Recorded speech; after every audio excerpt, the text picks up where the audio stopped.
Han byggede i hvert fald langsomt, men sikkert farten op i går, og nu kan han så komme Med respekt, så har han så selv heller ikke over før.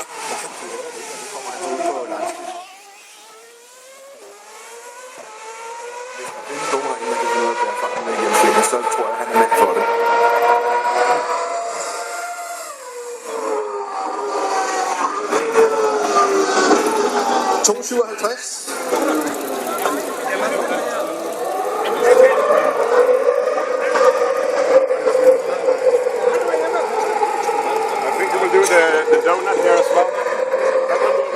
Ikke så meget andet at gøre, end at bare nyde det her. Det er simpelthen fantastisk.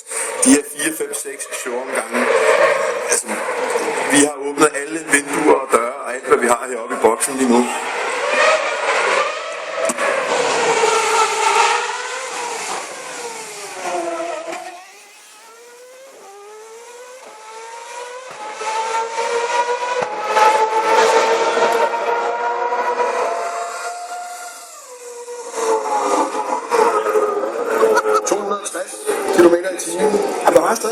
Kommer der om en 260.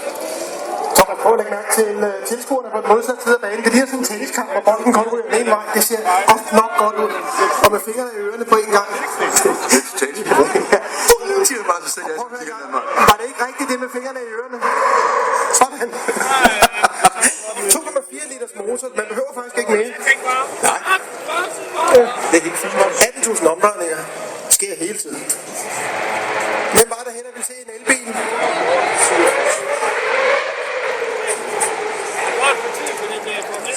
Og til dem, der også går op i omgangstider, og det gør vi jo, mens dem kultur benytter lige præcis et af de sving, vi snakker om, til at føre nogle donuts af, så har vi altså en omgangstid på sådan en bil herinde, hvor at, jeg er ikke sikker på, at, sådan, altså, at det bliver kørt helt flat out alle steder, men 47,6.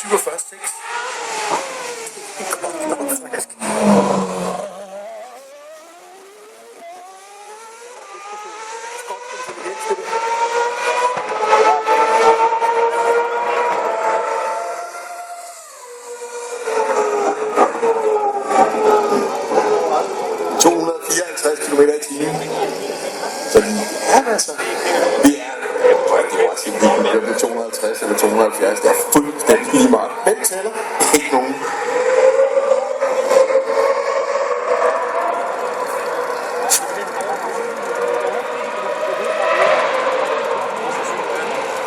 Det som mange også lige mangler at tage med i regnstykket, det er altså meddelt i kultur, der vejer sådan en sag her 600 kilo.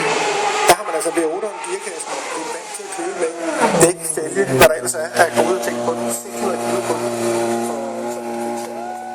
Så det går fornuftigt stærkt.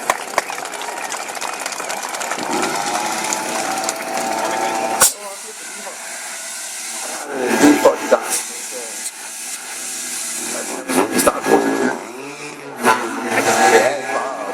Den startes ikke bare op. Altså kølvand og olie bliver varmet op i forvejen.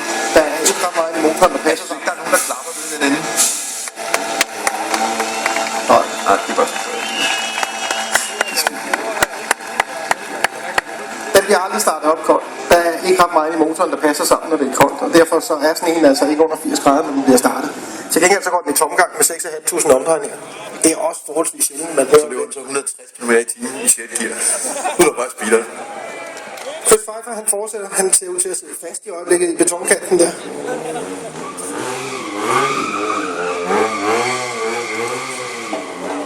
Der er så meget styr på den motor. Og det, som man ikke kan lade være at tænke på, det er, at han er... Mens han er nødt til det der. Ja, den har gjort arv. Ja, en gang. Altså, han må have et, jeg vil ikke sige synderegister, men en medical report, der er anen lang. Det kan godt være, at han biber, når han skal flyve. Nej, det er ikke en metalplade eller to, tror jeg, en lille skrue et sted. Der skal holde sig. Formentlig også i hovedet. Men omvendt, det er sådan, hvor man skal bare vanvittigt mere.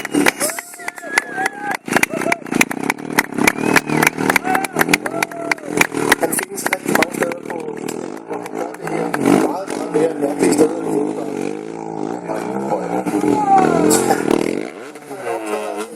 Han er kendt som værende verdens absolut bedste.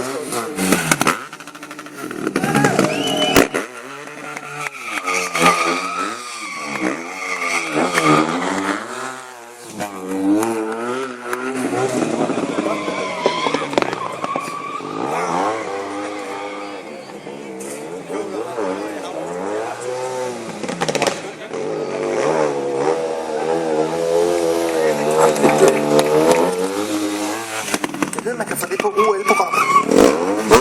Sejt. Jeg tvivler. Men hvis vi nu sover en del hos prins Joachim, så må han gå videre til kronprins Frederik Lykke. Og så er der jo banet vej ind i OL. Nej, jeg synes, du skal prøve. Sin modersprog generelt på OL.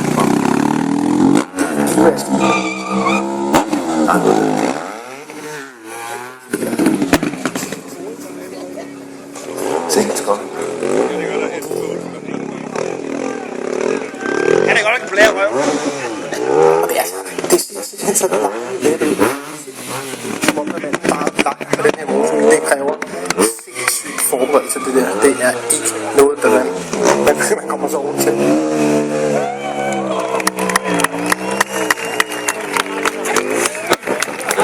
Han burde sin undertekst med lad være med på det her derhjemme.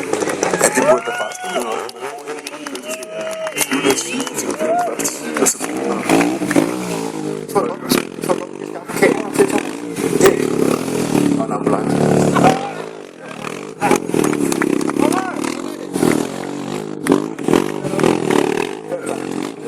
Jeg spænder frem, så kan jeg tage tårer på vej.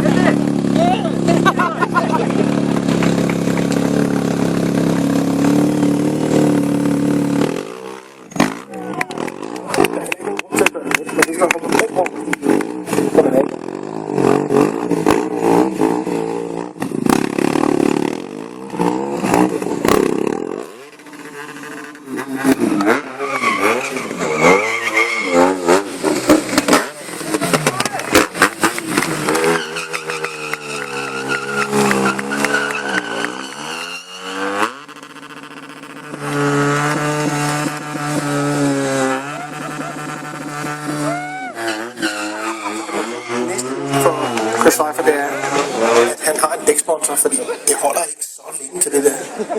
Ja, det tror jeg ikke er noget problem. At finde nogen, der synes, det der det er fantastisk reklamesøjle at smide logo på. Jeg er sikker på, at hans videoer på YouTube, de bliver set af rigtig mange mennesker.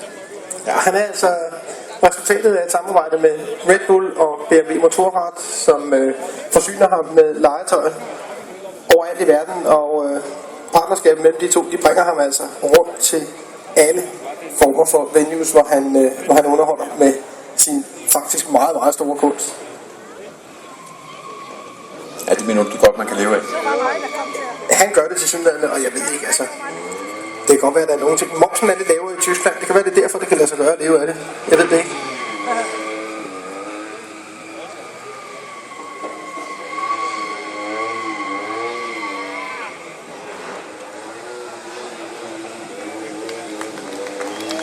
Det er fedt.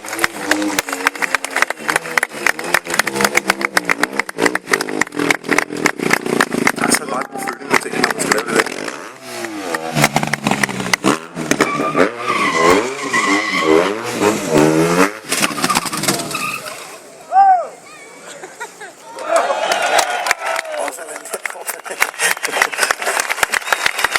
Ja, det er et stort bifald værd.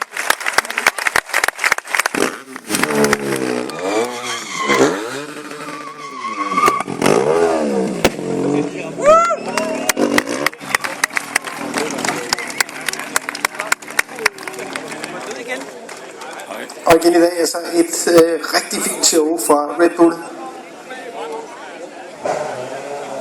Nu kommer favoritterne igen. Og som du var inde på også, Thomas, det er unægteligt meget, meget sjovere det her, når ikke det regner. Og jeg tror, at både Chris Pfeiffer og Dale Coulthard, de er fornuftigt tilfreds med, at det er tørvejr i Fællepark. Ja, trods alt sammen med alle os andre, der er herinde. Det er slet ingen tvivl om. Det ser ud som, at Coulthard han ikke har fået nok.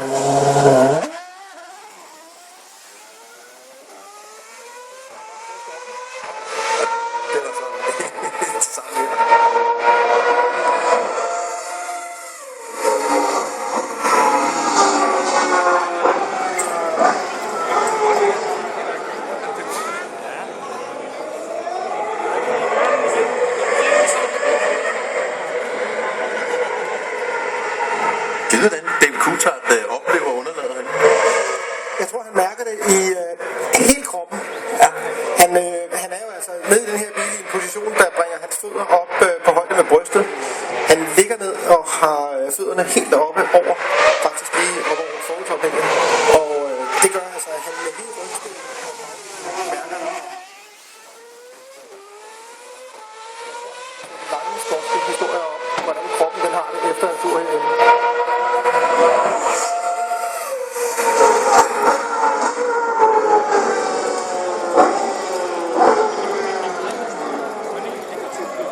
Det er jo ikke et rent strygebånd, man kører rundt på. Det vil være en overdrivelse. Ja, så kan man sige, jeg tror ikke, han har fået sat affjedringen over på komfort. Nej, der står stadig sportmode. En omgangstid på 48 sekunder rent. Altså må han tage sig lidt sammen. Han var under 48 før. Ja, der må ligge et sekund endnu. Kører han og bliver lavet sådan.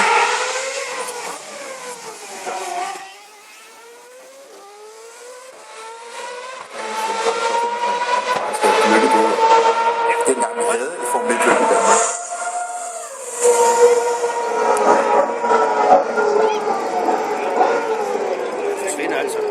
Ja, det havde man jo faktisk Formel 1 på Roskilde i 60'erne. Med den ene lejlighed, der sang man 53.000 mennesker til Formel 1 Grand Prix.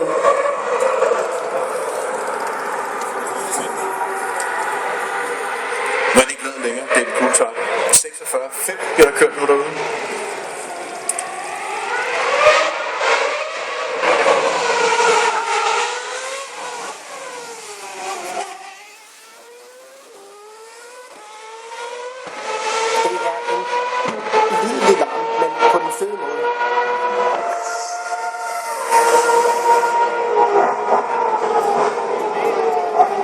Og hvis nu der står nogen herude og tænker, kan jeg vide, hvor hurtigt den er til 100, så er det faktisk ikke det tal, som er det sjoveste.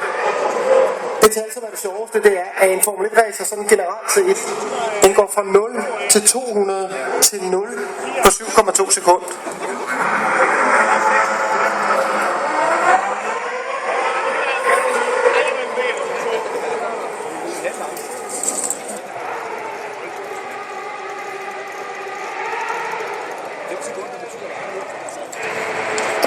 Det kræver altså fornuftige bremser, lige så vel som fornuftig acceleration.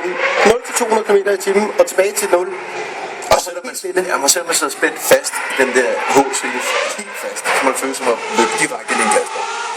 Det er så også det, der sker langt de fleste, som prøver en Formel 1 første gang.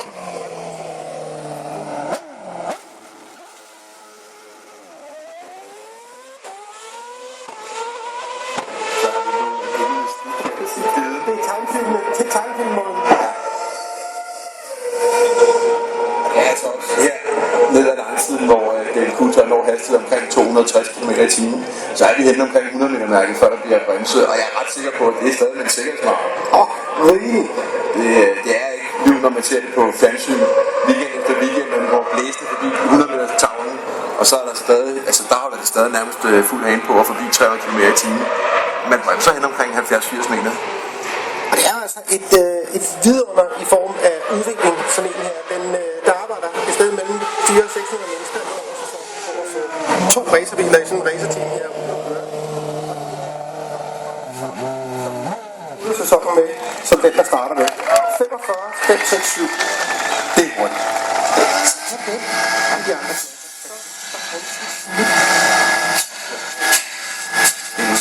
Det er en udfordring, der altså.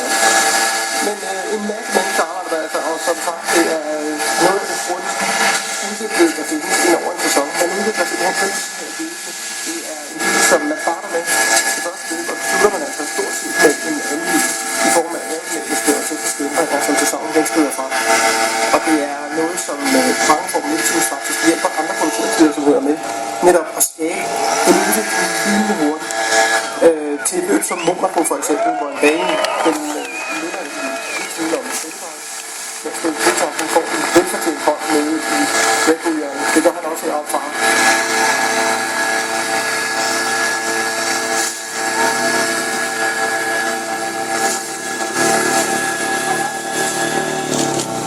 Og det er altså, for lige at holde fast i udviklingen, det er noget som for eksempel løbet i Monaco, nu var vi lige inde på det. Det er et løb, hvor man udvikler helt specielt aerodynamik til, og regner man bare en lille smule forkert, så opdager man det altså onsdag, før der kommer ud, fordi så duer bilen bare ikke, og mandag kan man skrive med, og det er ud.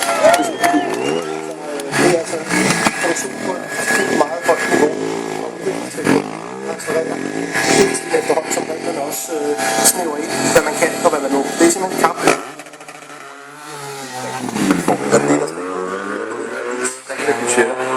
Uden Formel 1, udover det fantastiske at se og høre på og opleve. Uden det, så var der mange af de fantastiske ting, vi har i ganske almindelige biler, der ikke eksisterer. For det er der, det sker.